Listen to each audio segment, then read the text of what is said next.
Señor presidente, primero quiero decirle que yo me siento satisfecho con la forma en que usted dirige este plenario. Creo que usted es una persona educada, una persona preparada, que tiene el señorío, la decencia y la estatura moral para representarnos a nosotros como presidente. Y en ese sentido debo decirle que no tengo reparos al ejercicio de su función.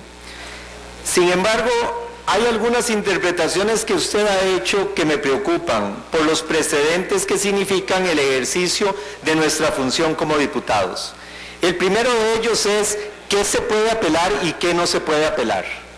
Ya en otras oportunidades, cuando le hemos presentado una apelación, los asesores suyos han manifestado que cuando se aplica el reglamento no procede una apelación. Y esto ha hecho que entonces prácticamente en ningún caso se pueden apelar las resoluciones de la presidencia. Y aquí déjeme decirle algo que es muy importante. Aquí somos 57 iguales. Usted hoy temporalmente como presidente dirigiendo el debate, pero con las mismas características y condiciones que tenemos. Sus decisiones no pueden pasar por encima de los 57 compañeros restantes. Usted puede interpretarlas y estas pueden ser correctas como la más de las veces o equivocadas como la que le estoy impugnando en este momento.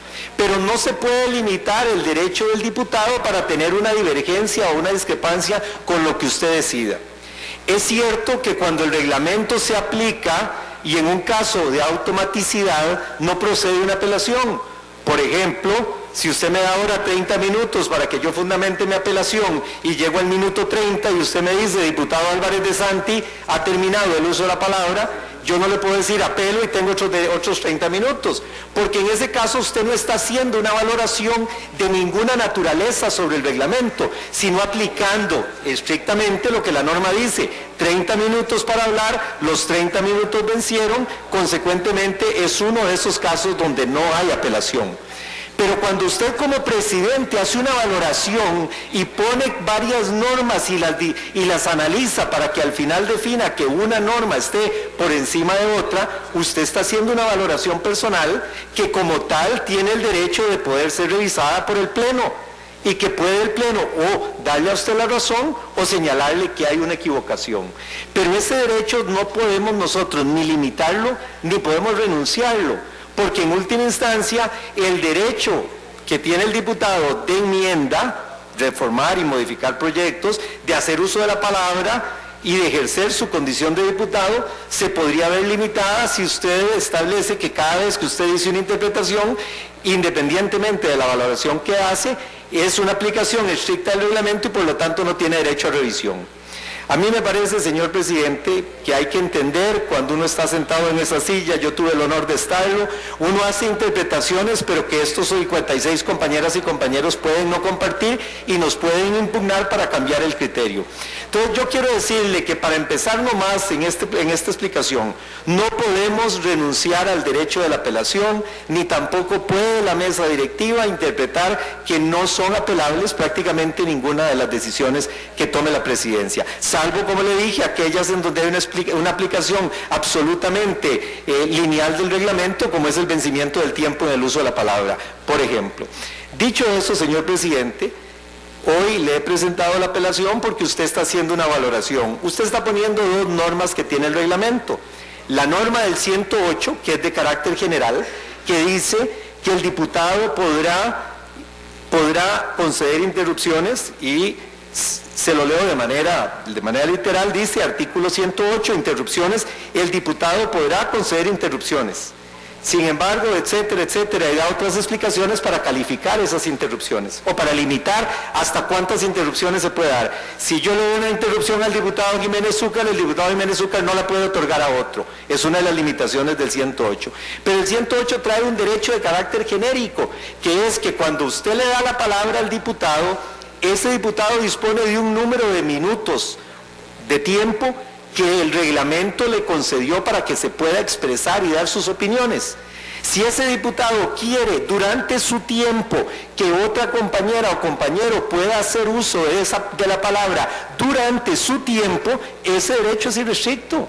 Porque yo puedo pedirle al diputado Jiménez Zúcar, que está más formado en derecho administrativo y en derecho público de lo que puedo estar yo, que una intervención refuerce mi punto de vista. o puedo pedirle a un diputado que tiene una formación diferente que en una exposición mía pueda él tener la posibilidad de hacerla de una manera más explícita. Pero incluso voy más allá. La interrupción permite que yo pueda darle la oportunidad a un diputado o diputada de otra bancada para que me corrijan un error y para que me pueda enmendar de alguna manera alguna observación. Si yo estoy diciendo algo incorrecto, doña Emilia me puede pedir una interrupción y decirme, señor diputado, yo se la concedo, señor diputado, es que usted no vio la carta tal del ministro. Si usted la ve, tendría un criterio diferente. ¿Y eso por qué? Porque eso enriquece el debate.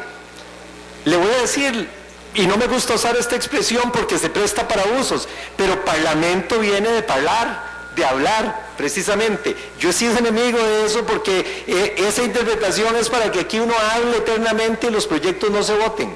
Pero tampoco podemos irnos al otro extremo en donde no se le pueda conceder al diputado interrupciones. Aquí en este caso estamos en un proyecto sobre el cual yo estoy muy preocupado porque por la línea que está llevando este proyecto de Banca de Desarrollo va a terminar o votado en 8 o 9 meses o va a terminar votado en contra. Y a mí me preocupa esto porque deberíamos de abrir un espacio más bien para la negociación y para ver de qué manera podemos sacar este proyecto. ¿Qué va a pasar con Banca de Desarrollo? Vamos a seguir viendo mociones de revisión, nos llevaremos 15, 22 días, vencido ese plazo, vendrá la votación y entonces tendremos derecho a hablar en primer debate, después vendrá una consulta de constitucionalidad y ahí hay un dictamen de la asesora Natacha Morales que tiene temas que deben de llamarnos a la reflexión y le digo, soy el fanático número 1 de Banca de Desarrollo, pero cuando se haga una consulta a la Sala Constitucional con ese pronunciamiento de la diputada Natacha Morales, cuidado si no tenemos un pronunciamiento de la Sala que nos diga que hay una omisión, una violación de procedimiento y regrese aquí Banca de Desarrollo antes del segundo debate para volver a una comisión y volver a empezar con 137 y en 9 meses vamos a estar aquí con la misma discusión de si negociamos con el Movimiento Libertario y con otras fuerzas políticas para arreglar el proyecto en la misma situación en que estamos hoy. Y yo creo que ahí deberíamos de llegar a un acuerdo y ver si hay posibilidades de que tengamos un criterio que nos permita votar Banca de Desarrollo el lunes o el martes de la próxima semana y el jueves en segundo debate. Pero vuelvo a la discusión de fondo. En este momento, si el diputado ha presentado una moción de revisión, que las ha presentado doña Emilia, y no se le da la posibilidad de que pueda hablar otra persona que ha presentado mociones de revisión, aquí, señor presidente, y óigame bien, y compañeras y compañeros diputados, en pocos días vamos a tener un pleito a golpes ahí en la mesa del directorio para ver cuál moción entra primero. Y así no se puede trabajar. Porque si la interpretación que se está haciendo es que si la moción mía llegó primero, yo soy el que hablo los 15 minutos y los que llegaron con mociones de revisión después no hablan, ahí vamos a terminar con un pleito de golpes para ver cuál pone primero la moción para que le pongan el sello recibido. Señor presidente, tenemos que hacer una interpretación en las mociones de revisión, este proyecto, en los futuros, etcétera. En estos casos hay que distribuir el tiempo entre las personas que apelaron para que todos puedan referirse al proyecto. De lo contrario, lo que vamos a tener es una situación conflictiva que va a llegar a las vías de hecho. Este es un proyecto que en líneas generales la totalidad de los diputados lo queremos. Hay una discrepancia de fondo, unas 2 o 3 discrepancias de fondo, pero cuando vengamos aquí en una discusión de otro tipo, entiéndase temas tan polémicos como unión de hecho, temas como fertilización in vitro, temas como modificación a las normas de impuestos, cuando esas normas vengan aquí y vengan ahí las mociones de revisión, si no hablan todos los que presentan las mociones de revisión, lo que vamos a tener es un pleito ahí a ver quién le pone primero el sello para que el compañero Elmer le pueda decir este fue el primero que entró. Y Elmer, le recomiendo que renuncie a su cargo, pida traslado el día que vengamos a ver eso porque le van a pasar por encima a todos para ver quién llega primero. Entonces, señor presidente, tenemos que tener una interpretación sensata del tema de las revisiones. Si un diputado presenta la revisión y no habla, hay que darle derecho a los otros diputados que presentaron la revisión. El tema puntual es que no puede pasarse de los 15 minutos. El conocimiento de las revisiones tiene que ser 15 minutos. Si hubo 15 apelaciones, hablarán cada uno 1 minuto. Pero no podemos limitarle el uso de la palabra a los demás compañeros. Ahora bien, volviendo al tema de las interrupciones. Este problema que estamos teniendo de que no se permite hablar por las mociones de revisión es lo que está haciendo en este momento que tengamos ese pleito para ver cómo hablamos. Y entonces cuando doña Emilia no acepta hacer uso de la palabra, entramos todos los que queremos hablar para ver de qué manera podemos dar nuestras opiniones manifestándonos en contra de la moción, aunque pudieran estar a favor. Y eso es lo que está haciendo que tengamos esa carrera en donde Edgardo reclama que él puso primero el uso de la palabra, pero que apareció primero.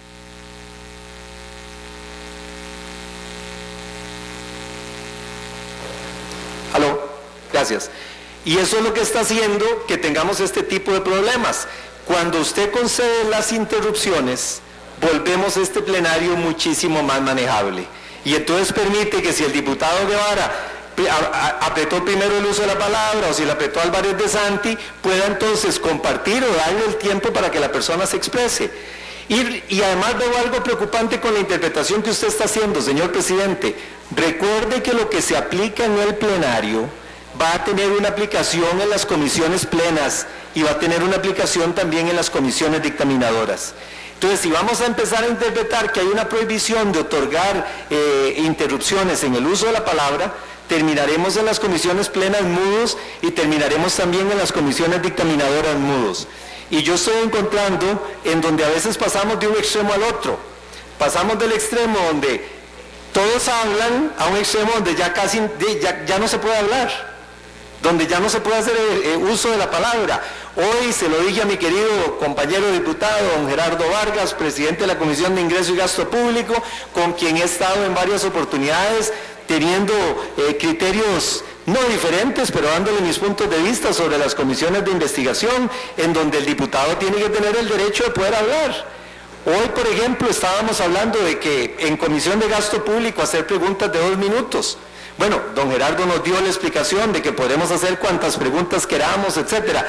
Pero como se lo decía hoy en la mañana, yo le puedo aceptar esa decisión hoy, pero no puede constituir eso un antecedente a futuro, porque el día de mañana viene aquí el análisis de un caso de corrupción y tengo yo sentado ahí a una de las personas investigadas y me dan 2 minutos para preguntarle, por favor.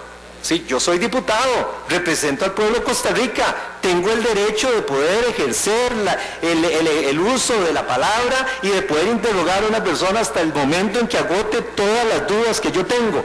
Si estoy haciendo preguntas por molestar, ahí sí la presidencia tiene derecho a llamarme al orden y decirme, señor diputado, usted está reiterando preguntas repetidas, está haciendo lo mismo que hace 5 minutos y ahí usted puede retirarme el uso de la palabra, pero por otra razón. Porque yo no estoy respetando el reglamento en cuanto a que estoy investigando el fondo del asunto, sino que estoy haciendo preguntas improcedentes e inconducentes. Y a mí me preocupa que vayamos a empezar a caer en esa interpretación en esta Asamblea Legislativa en donde limitemos los derechos de los diputados para poder hablar. Hoy los que estuvimos en la Comisión de Ingreso y Gasto Público, creo que todos los que estuvimos se dieron cuenta que sintieron una restricción para poder replicar, para poder repreguntar, porque hay preguntas que van seguidas una de las otras. El diputado Atencio hizo una buena pregunta hoy en la mañana, y en donde le dijo al ministro, bueno, ¿y qué pasó con unas sumas de dinero, etcétera? Pero entonces, ¿cuánto? Ahí cabía una repregunta, ¿cuánto es? Y no procede la repregunta, ya se le fueron los 2 minutos, ahora hay que esperarse hasta que los 8, 10 o 12 diputados, porque hoy tuvimos participación ampliada en la comisión, terminen de dar la vuelta para que usted le vuelva a preguntar a la persona. Entonces, no caigamos en un procedimiento en donde al final vamos a facilitar que personas investigadas se puedan salir por la puerta sin que nosotros podamos averiguar la verdad, y por supuesto no me refiero al caso del ministro Garnier, quien ha tenido toda la apertura para que sea investigado, pero en donde no podemos caer en esa otra vía. Y hoy lo que estamos haciendo con su interpretación, señor presidente, es ni más ni menos estar caminando por esa vía, por la vía de que aquí en esta Asamblea Legislativa solo habla una persona y es el que primero apretó el botón, es el que tiene el derecho y acapara el tiempo y no deja que nadie más hable. Y aquí somos 57, todos y todas y todos con los mismos derechos, y no podemos caer en ese tipo de interpretaciones de carácter restrictivo. Yo creo, señor presidente, que aquí todos estamos aprendiendo. Todos estamos aprendiendo una nueva dinámica. Yo vine a una Asamblea Legislativa en la que estuve hace 20 años y permítame decirle que la encuentro muy cambiada. si es una asamblea muy distinta a la asamblea en la que yo estuve. La asamblea nuestra tenía un sistema de operación muy diferente. Hoy en día estamos aquí en donde los asesores hacen un 40% del trabajo y en donde la mecánica de las comisiones va en una ruta diferente. A veces no tiene uno campo en la sala de sesiones para sentarse.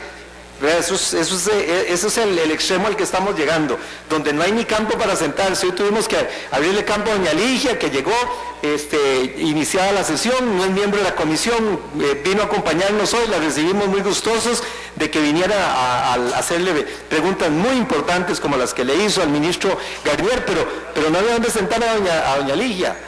Y así estamos llegando a una asamblea en donde las cosas han cambiado muchísimo. Y entre esos cambios está ahora lo que es la dictadura de los jefes de fracción. Y no es ni de los jefes de fracción, sino de algunos jefes de fracción. Porque ahora se estaba quejando un jefe de fracción de que se tomó un acuerdo para el caso de la penca sin haberle pedido a él opinión.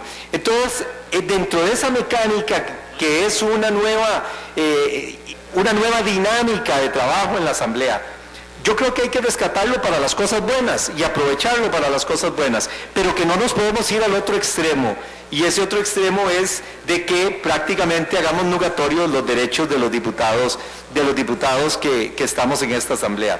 Entonces, señor presidente, yo le insisto en la apelación, le insisto en que reconsidere su interpretación, número uno, de lo que es apelable y no es apelable en esta asamblea legislativa. Yo le digo, yo lo sé como presidente, uno no quiere perder una apelación, pero señor presidente, las pierda o las gane, y no dudo que usted tendrá todas las ventajas para ganarlas, porque usted tiene el respaldo de esta asamblea, pero también usted puede equivocarse, señor presidente. Y cuando usted se equivoca, solo uno de los 56 los 56 restantes podemos llamarlo al orden. Y ese es un derecho irrenunciable del diputado. Tan importante como el derecho de enmienda es el derecho de señalarle a usted o al presidente o presidenta de una comisión dictaminadora o de una comisión plena de que ha cometido un error en la interpretación. Y eso, señor presidente, me parece que es un precedente que hoy debemos dejarlo cuando no tenemos un mes de estar trabajando aquí, para que podamos trabajar 47 meses de una manera ordenada, porque realmente esto nos favorece a todos. Y el segundo punto, el que tiene que ver con el tema de las interrupciones en las mociones, para que usted permita que se pueda dar la interrupción en la medida en que eso no significa un aumento en el uso de la palabra que tiene el diputado que está en el derecho de usar la palabra porque usted se la ha dado. Pero además, señor presidente, aunque no es parte de la apelación, porque yo no lo puedo apelar, porque no es un tema que se haya presentado en este momento o el día de hoy, sí me parece que es importante que usted revise el criterio con sus asesores de cómo se va a dar la palabra en los casos de revisiones. Y en los casos de quién presenta una revisión, cómo se va a distribuir los tiempos. Porque de lo contrario vamos a tener en esa esquina un problema. Y ojalá que esto sirva para lo más importante, que es que ordenemos el debate y vayamos de aquí en adelante con un buen trabajo. Y para que en el caso concreto y específico que nos ocupa, que es el caso de Banca de Desarrollo, podamos rescatar este proyecto.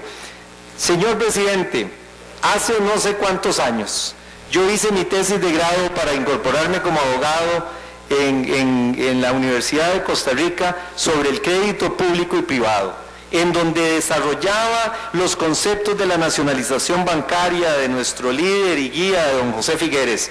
Don Pepe, es una frase que yo cito en mi tesis, don Pepe dice en los momentos en que habla sobre la nacionalización bancaria: el crédito tiene que ser como los cables del telégrafo, que llegue a todos los rincones del país, porque solo el crédito puede reactivar la economía. Hoy en día, si nos oyen jóvenes, yo no sé si a los diputados los oyen jóvenes, yo creo que ya nosotros nos debe oír muy poca gente, pero si nos están oyendo jóvenes hay que explicarles qué es un telégrafo, porque ya no saben lo que es un telégrafo. Pero en el 48 era el mecanismo de comunicación con la clave Morse, que era la forma en que se podía llegar con telegramas a todos los rincones del país.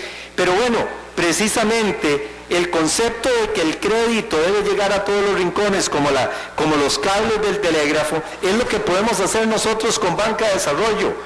Señor presidente, yo tengo la presidencia y soy el dueño en un 50% de un grupo empresarial familiar que levantamos mi esposa y yo, gracias al crédito. Sin crédito no hubiéramos podido iniciar ni siquiera el primer emprendimiento, porque cuando no se tiene dinero, no se pueden desarrollar proyectos. Es muy fácil decir, hagamos microempresas, hagamos emprendimientos. Sí, claro, ¿y cuál es el capital semilla? Y ese crédito es lo que hoy tenemos que llevarle a los agricultores, a los industriales, a los productores de todas las ramas. Y tenemos ahí más de 300 millones de dólares empantanados sin utilizarse, y tenemos a grupos que necesitan del crédito para poder iniciar y desarrollar esos emprendimientos. Y nosotros estamos aquí pegados en este proyecto que no va a avanzar ni para atrás ni para adelante, que va a terminar en la sala constitucional, que va a volver con una observación, que lo va a mandar de nuevo a primer debate, que vendrá aquí 4 días para mociones de artículo 137 y que vendrán esas mociones de revisión, y en 7 u 8 meses vamos a tener aquí la misma discusión de si aceptamos las mismas mociones y los mismos cambios, y todavía vamos a tener el país perdiendo 300 millones de dólares y la posibilidad de que podamos desarrollar políticas de crédito que este gobierno le puede permitir hacer una gran obra de desarrollo y de redistribución de riqueza.